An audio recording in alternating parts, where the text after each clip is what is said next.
čula za recikliranje? Čekaj. Sad sam izgubila, šta je hoćeš? Jel ti uopće znaš šta je recikliranje? Da. A šta je? Bacanje smeća. A ne. Recikliranje je izdvajanje otpada i njegovo ponovno korištenje.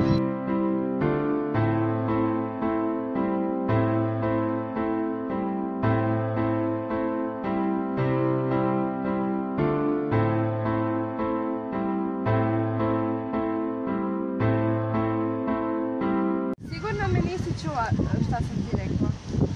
Ko da drugi ljudi znaju šta je recikliranje. Pa pitaj moji. Pitaj ti!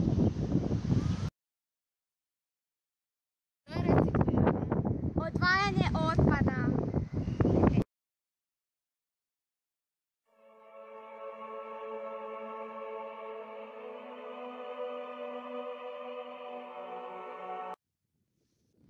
Šta to radiš? Recikliram. Ali to je kontejner za papir. Ali to je za staklo. To je za metal. To je tek za plastiku. Nadam se da si naučila.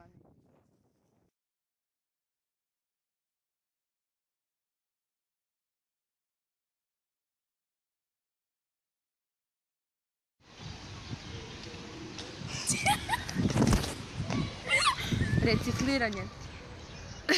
Recikliranje, izdvajanje otpada i njegovo ponovno upotrebljavanje.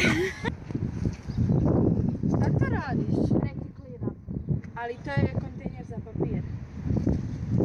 Ali to je za plastik, to je za staklo.